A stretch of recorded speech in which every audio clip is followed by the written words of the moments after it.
The morning I left for 17 days in coastal Portugal with my wife Ellen, I had done three things before loading our bags into the car.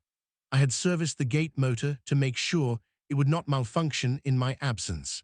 I had checked all four property cameras and confirmed they were saving correctly to the cloud. And I had taken one long look at the fully operational hydraulic rising bollard I had installed at the entrance to my driveway 14 days earlier, the one that had cost me $4,200 to purchase and 2 days to install correctly, the one that rose to 22 inches when activated and had a load rating of 40,000 pounds, because I do not install infrastructure to minimum specification when correct specification is available at reasonable cost. I looked at it the way I look at any piece of work I have done correctly. Then I got in the car and we drove to the airport, and I did not think about Donna Shelby or her Cadillac Escalade or the 14 months that had led to this particular morning until my phone sent the first camera alert somewhere over the Atlantic Ocean. My name is Reed Calloway. I am 52 years old, a licensed mechanical engineer with 23 years of experience in hydraulic systems design and infrastructure, and I have lived in the Cedarwood Run HOA development in Central Virginia for 6 years. Ellen is a pediatric occupational therapist. Our house is a 4-bedroom Craftsman on a corner lot that gives us 2 street frontages, Millbrook Drive along the front and Cedar Lane along the side, which means our property is visible from 2 streets, and our driveway entrance on Cedar Lane is a convenient straight shot for anyone cutting through the neighborhood who finds the standard route inconvenient. The driveway is 48 feet long, runs from Cedar Lane to our detached garage, and is wide enough for 2 vehicles side by side. It is unambiguously my property. The survey is precise on this point and has been precise on this point since the day I bought the house.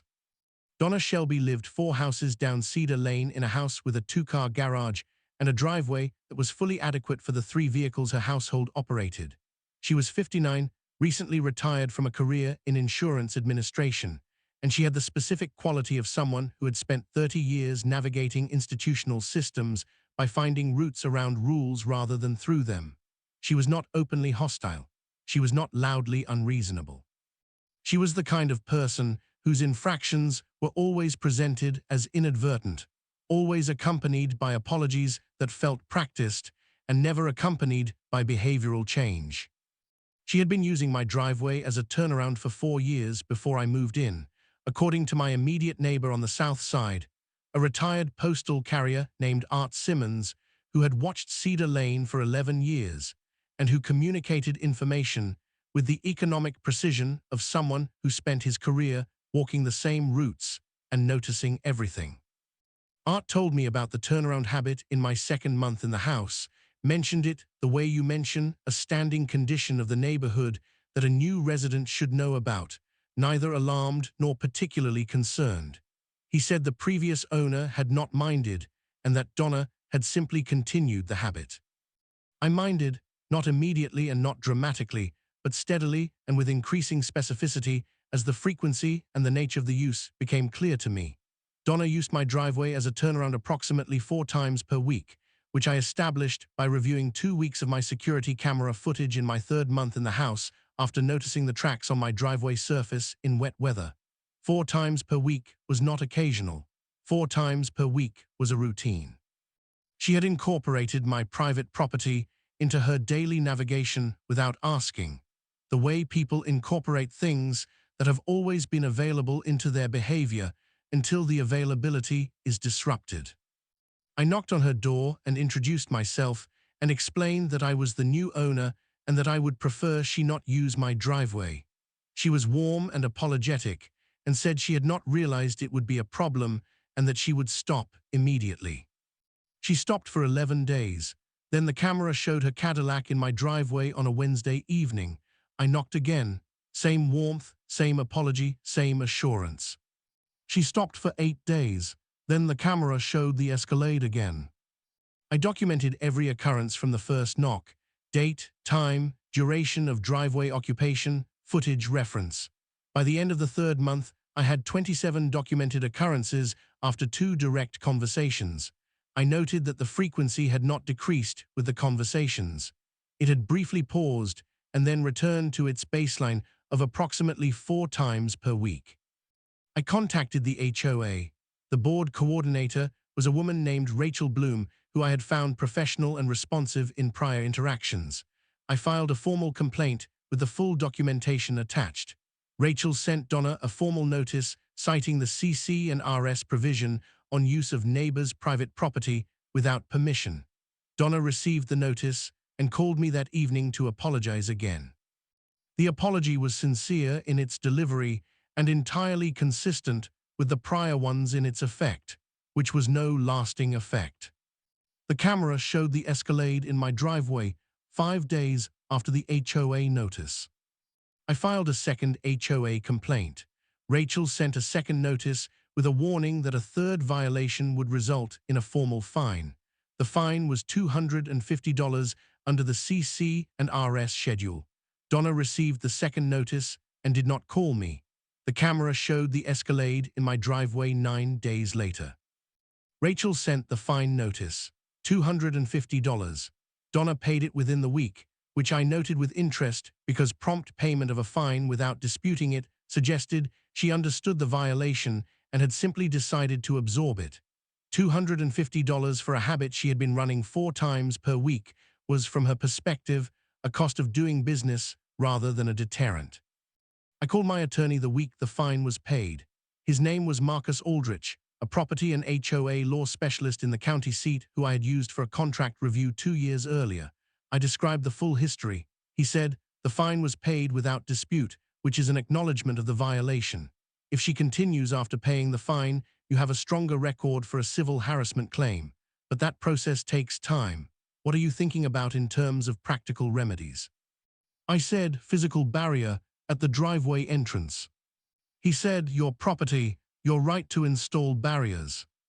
Virginia law permits property owners to install access controls on private driveways, including gates and bollards, provided they do not encroach on the public right-of-way and comply with any applicable municipal requirements. Check with the county on permit requirements. I called the county. A gate or barrier on a private residential driveway set back from the public right-of-way did not require a permit in my municipality, provided it did not affect drainage or create a sightline obstruction at the street. My driveway entrance was set back 18 inches from the curb line, which cleared the right-of-way requirement. I noted the drainage and sightline requirements for my design. I researched barrier options for 3 weeks. As a mechanical engineer, I approached this the way I approached any systems design problem, with a clear specification of requirements and a systematic evaluation of options against those requirements. The requirements were these. The barrier needed to prevent vehicle entry to my driveway without active intervention from me. It needed to be operable remotely so I could grant or deny access without being physically present. It needed to withstand contact from a vehicle that did not stop in time without damage to my property. It needed to meet the county's sight line and drainage requirements. And it needed to be constructed to a standard that would last without significant maintenance for at minimum 10 years. The hydraulic rising bollard met all requirements. It was not the cheapest option, but it was the correct one. A rising bollard installs flush with the driveway surface when retracted and rises to its active height when actuated, which means there is no permanent vertical obstruction affecting sight lines. The hydraulic mechanism was within my direct professional expertise as someone who had designed hydraulic systems for 23 years. The load rating I selected, 40,000 pounds, was engineering conservatism. The actual vehicles I expected it to encounter weighed between 4,000 and 8,000 pounds. I designed to margins, not to minimums. I ordered the unit, excavated the installation pit on a Saturday, poured the concrete footing the following Saturday, allowed full cure time over 2 weeks, and installed the bollard and hydraulic mechanism on the 3rd Saturday. The control system connected to my home network and was operable from my phone with a 4-second actuation time from command to full rise. I ran 47 actuation cycles in the first week to confirm reliable operation before I had confidence in the installation. I notified Donna by letter before the bollard was operational.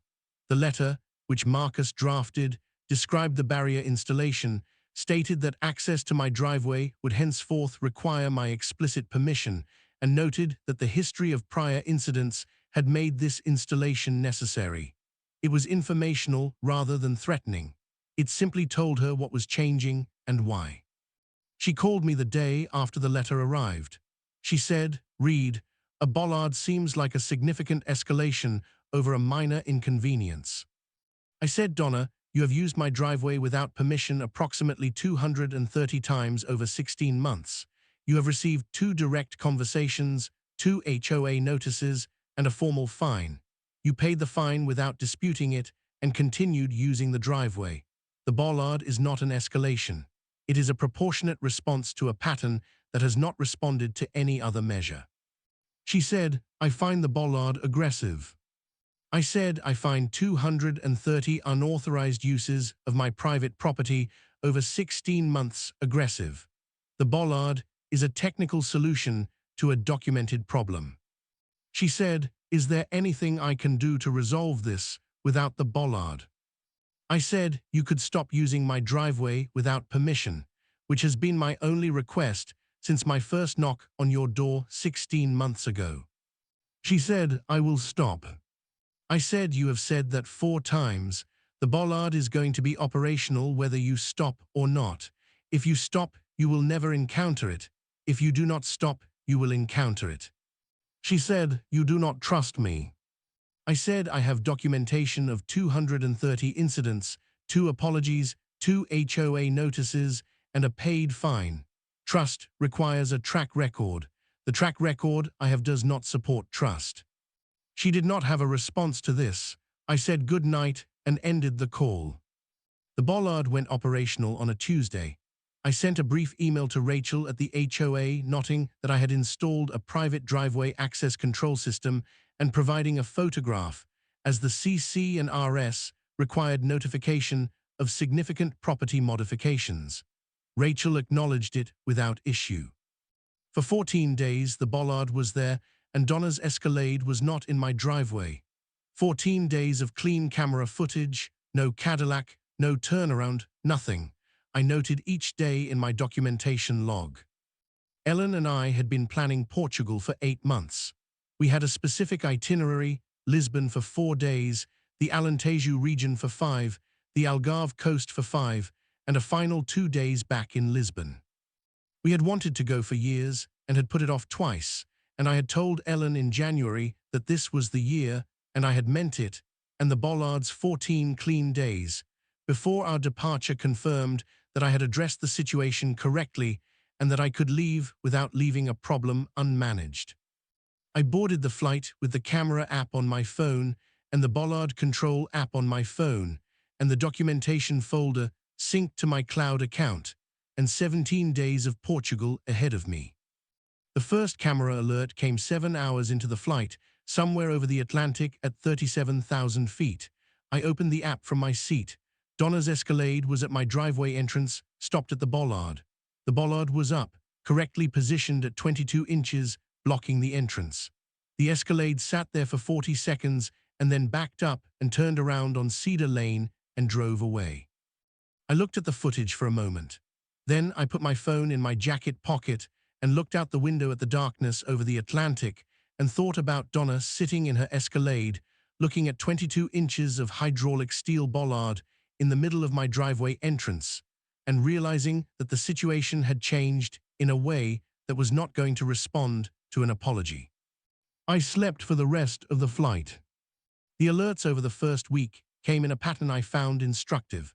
Donna attempted to use the driveway at roughly her normal frequency of 4 times per week, found the bollard, sat for varying durations between 15 seconds and 3 minutes, and left. The durations lengthened over the first 4 days, which I interpreted as increasing frustration, and then shortened again, which I interpreted as acceptance that the bollard was not going to retract on its own. On day 6, the alert showed not the Escalade but a different vehicle, a Honda sedan I did not recognize, approaching the driveway entrance. The Honda sat at the bollard for 2 minutes. Then the driver got out and examined the bollard. The camera showed a woman in her 50s I did not recognize who appeared to be assessing the installation with the focused attention of someone looking for a workaround. She walked around the bollard's perimeter, looked at the electrical conduit, and at one point appeared to attempt to manually force the bollard downward, which accomplished nothing because the hydraulic lock held the extended position against exactly this kind of force. I forwarded the footage to Marcus from a rooftop terrace in Lisbon where Ellen and I were having dinner. Marcus replied within an hour. He said, "Unidentified individual attempting to manually force your access control system. Do you know who this is?" I said, "No, I am sending you stills from the footage." He said, "I will run the plate if you can get a clear capture." The camera had captured the Honda's rear plate clearly during the departure. Marcus ran it through his standard investigative process and called me the following morning while I was walking along the Tagus River. He said, "The Honda is registered to a woman named Patricia Alcott. She is listed in Cedarwood Run HOA records as a close friend of Donna Shelby. They appear to have been neighbors previously in another development." I said, "Donna sent her friend to investigate my bollard." Marcus said, "That is what it looks like." I said, "Add it to the documentation." He said, "Already added." Ellen was walking beside me looking at the river. She said, "What is happening at home?" I said, "Donna sent a friend to examine the bollard." She said, "The bollard held." I said, "The bollard held." She said, "Good." She kept walking. We had pasties de nata at a bakery that had been operating for 200 years, and I thought about hydraulic systems and old buildings and things built correctly to last, and did not think about Donna Shelby again until the next camera alert. The next significant alert came on day 9. It was 7 in the evening Portugal time, 2 in the afternoon Virginia time. The alert showed a man I did not recognize standing at my bollard with a tablet computer, appearing to photograph it from multiple angles. He spent 8 minutes at the installation, walked the driveway edge on both sides of the bollard, and crouched down to examine the hydraulic housing and the conduit entry point. I called Marcus from the hotel in the Alentejo region where Ellen and I were staying, a place with whitewashed walls and cork oak trees and a silence that made phone calls feel like an intrusion. I described what the footage showed. Marcus said, "Someone with a tablet doing a systematic photographic documentation of your installation. Professional behavior. Do you have a plate?" I said, "The camera caught the vehicle on arrival." He ran the plate. He called me back.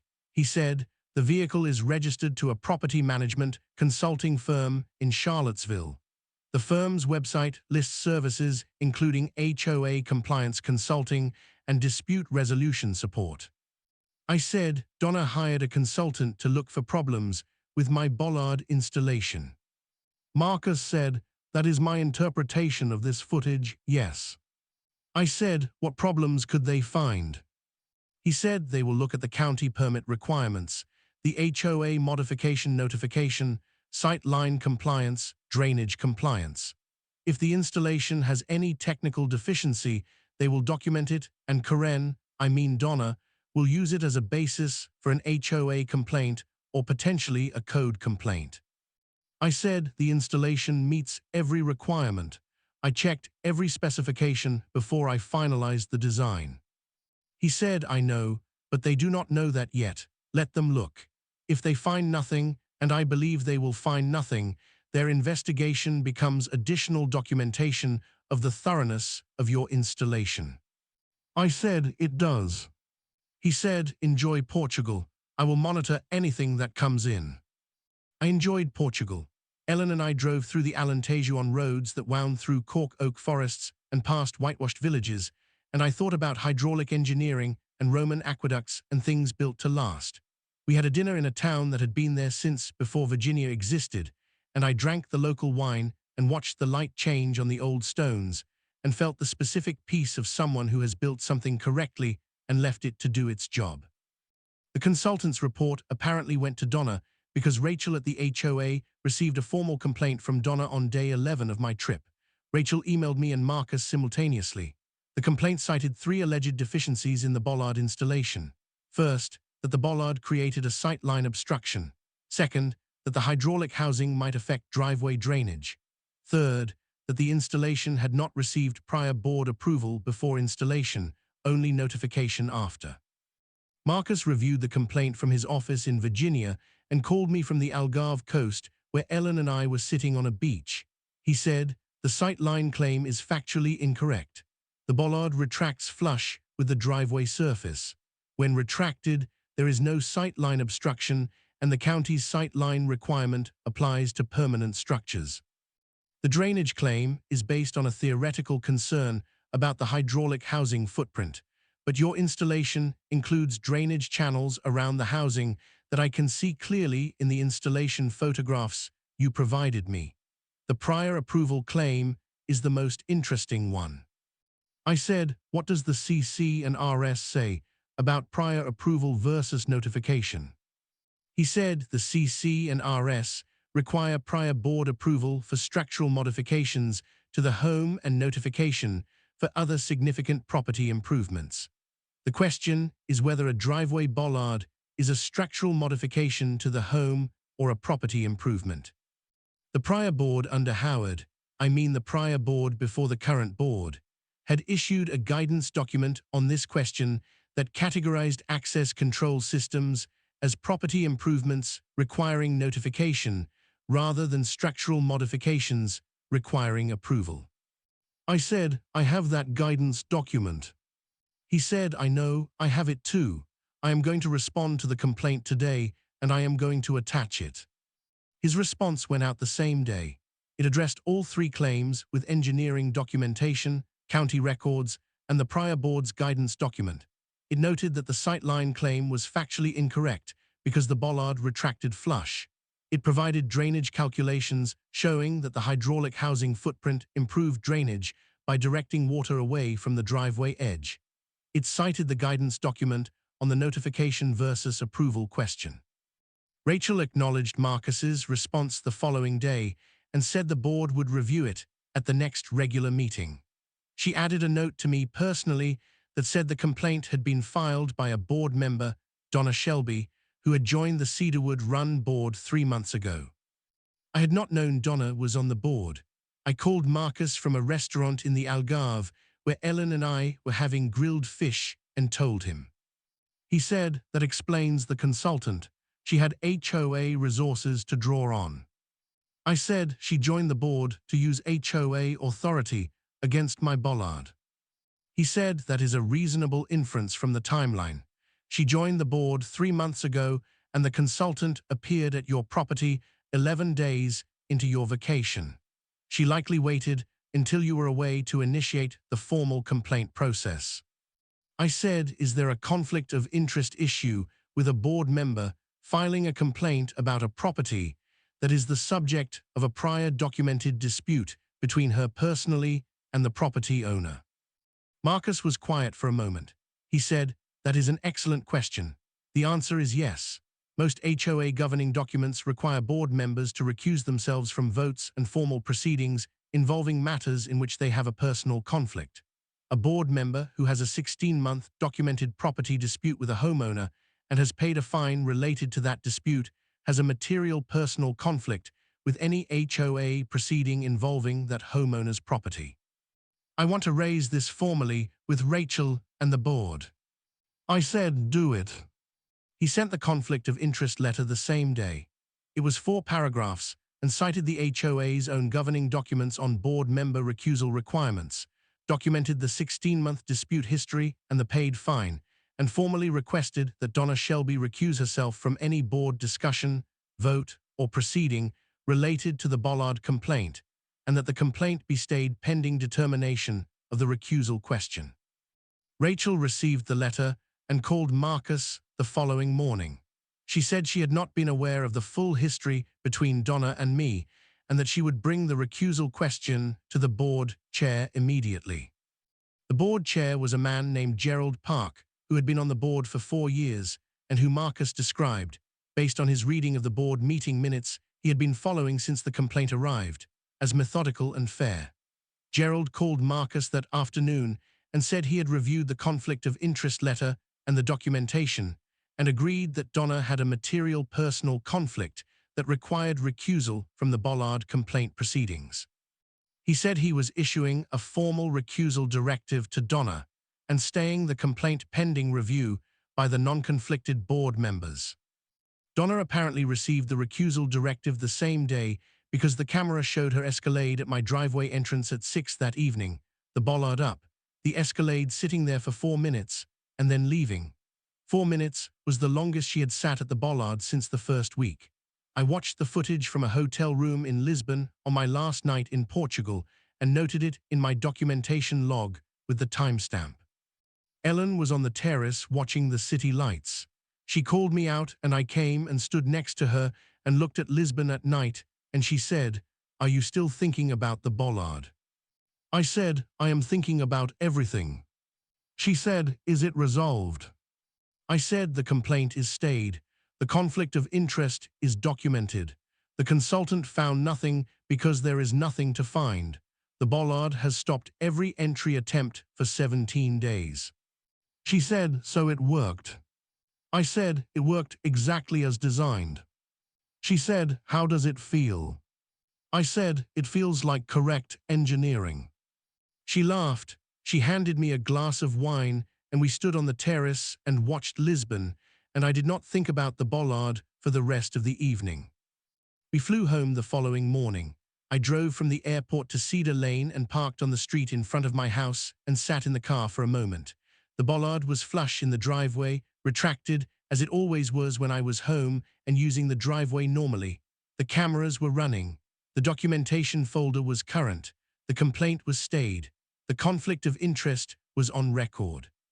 Everything was as I had left it, which was exactly as I had designed it. I got out of the car, opened the garage with the remote, drove in, and went inside and made coffee. The board's non-conflicted members reviewed the bollard complaint at the regular meeting 2 weeks after my return. Marcus and I attended. Donna attended without speaking because Gerald had confirmed her recusal in writing, and she had been advised by her own attorney, whom she had apparently retained at some point during my trip, to observe rather than participate. The board reviewed Marcus's response to all 3 complaint allegations. Gerald asked 2 technical questions about the drainage calculations, which I answered directly because they were engineering questions and I was the engineer of record.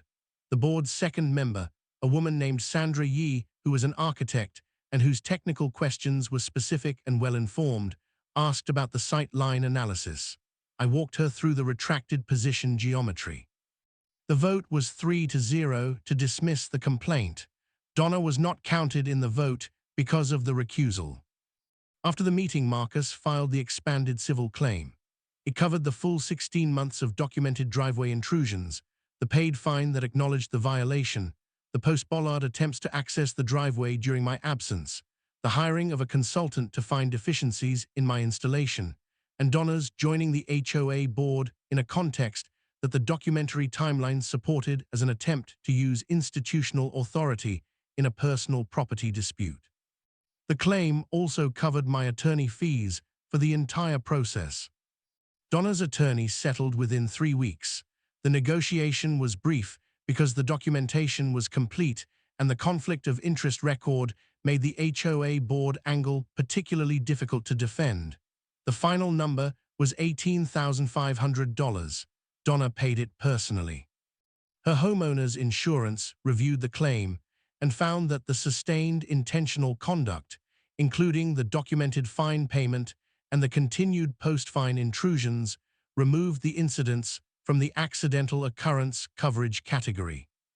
Gerald Park called me after the settlement to say he was sorry the situation had been allowed to develop as far as it had, and that the board had updated its recusal policy to require disclosure of any prior formal dispute with a homeowner before a board member could participate in any proceeding involving that homeowner's property. I said I appreciate that. The policy makes sense. He said the bollard is a beautiful piece of engineering, by the way. Sandra said so after the meeting. I said it meets the specification. He said it clearly does. Art Simmons came over the weekend after the settlement. He stood at the end of my driveway looking at the bollard housing, which was flush with the surface in its retracted position, practically invisible. He said, 11 years on this street. I never saw the previous owner do anything about the turnaround habit. I said, the previous owner did not mind. He said, you minded. I said, it was my property. He said, yes it was. He looked at the bollard housing for another moment. Hydraulic. I said, £40,000 load rating. He whistled quietly. He said, for a Cadillac Escalade. I said, I design to margins. He laughed and went home. The bollard is still there. It rises when I am away and retracts when I am home, and it has done this reliably through one winter, one spring, one summer, and now into a second autumn without a maintenance call or a malfunction or a single unauthorized vehicle entry since the day I put it in the ground. Ellen said last week that she wants to go back to Portugal next spring. I said that sounded right. She said she wanted to see the cork oak forests again in different light. I said we would see them in different light. The bollard will hold while we are gone. It was designed to. Thumbnail text, she sent a consultant to find problems with his bollard. He was in Portugal. The bollard was not impressed.